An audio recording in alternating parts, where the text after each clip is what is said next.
Welcome to my channel. আজি আমি exercise আকৌ 1.5 নৱম মান শ্ৰেণীৰ 1.5 class 9 exercise 1.5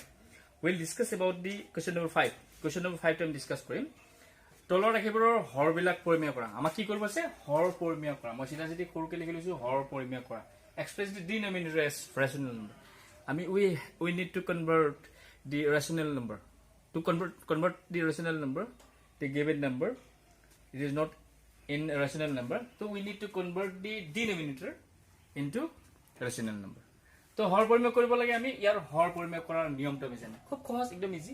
গতিকে আমি অংকটো লৈছো 5 নম্বৰ 6 নম্বৰ অংকটো 1/√7 - 2 এটো আমি কেনেকৈ হৰ পৰিমেয় কৰিম rational number to denominator must be in a rational number তো এটা সৰু ট্ৰিক একদম সহজ ট্ৰিক 1/ আমাক দিয়া আছে √7 - 2 তো ইয়াতে আমাৰ কি কৰিম আমি জানো যে এ আমি এটা কি কৰিব লাগে আমি সূত্ৰত identity we need to Bijni identity কি হয় a square minus b square কাৰণ যদি ৰুট যেটা থাকে ৰুট বিলাকক আমি যদি a square minus b square সূত্ৰতে নিয়া হয় মানে identity we need to use the identity a square minus b square then we will get the irrational number that is the number in the root can be converted into the rational number তো ইয়াতে আমি যেটো √7 - 2 আছে তো ইয়াতে আমি another এটা √7 + 2 পূৰণ কৰিম এটা multiply we will multiply the same number but the sign will be +2 কিহৰ কাৰণে আমি কৰিছো ইয়াতে মাইনাস এৰ কাৰণে এটা √7 + 2 ৰে মাল্টিপ্লাই কৰিছো তেতিয়া আমাৰ কি হ'ল a + b whole into a - b whole that is a square minus b square পৰিবলিটো তো ইয়াতে আমি ইয়াত মাল্টিপ্লাই কৰিছো মানে অকল ইয়াত মাল্টিপ্লাই কৰিছো না হ'ব তো ইয়াত মাল্টিপ্লাই কৰিছো মানে ইয়াৰ 9 সেপি কৰিব নোৱাৰো আমি কি কৰিছো √7 + 2 we are multiplying √7 + 2 along with the √7 - 2 then we need to multiply the same number along with the 1 that is 1 into √7 + 2 then ইয়াৰ পিছত আমি কি কৰিম ইয়াতে আমাৰ কি হ'ব এটো 1 ৰ লগত if we multiply any number any kind of number along with the 1 then we will get the same number that is √7 + 2 1 into √7 + 2 that means √7 + 2 again √7 - 2 whole into √7 + 2 the identity a - b whole a + b whole that means a square minus b square that means here a what is a means √7 they will get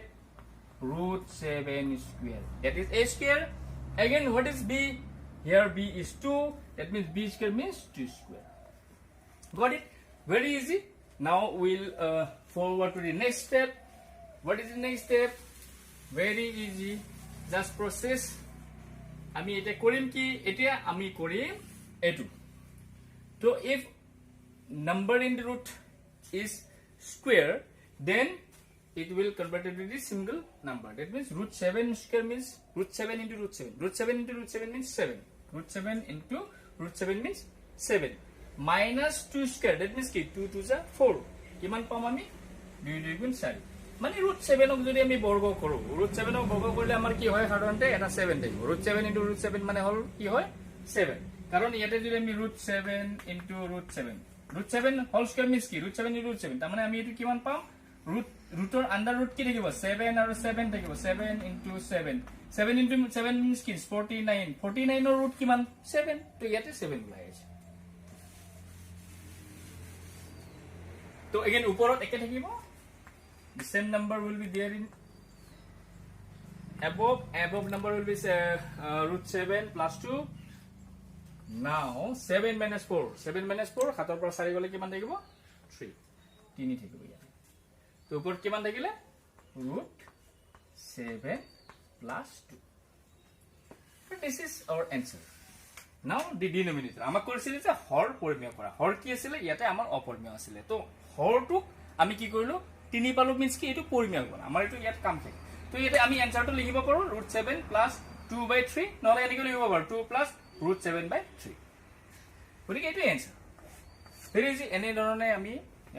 answer বিলাক কৰি যাম আমি lesson বিলাকৰ আৰু খুব সহজে অংকবিলাক শিকিব পাৰিব তাৰ কাৰণে চেনেলটো সাবস্ক্ৰাইব কৰিব আৰু বেল বাটনটো ক্লিক কৰিব নোটিফিকেশন বিলাক সোনকালে পাই যাব আৰু আপোনালোকে ভিডিঅ' আপলোড দিলে গম পাই যাব please subscribe my channel thank U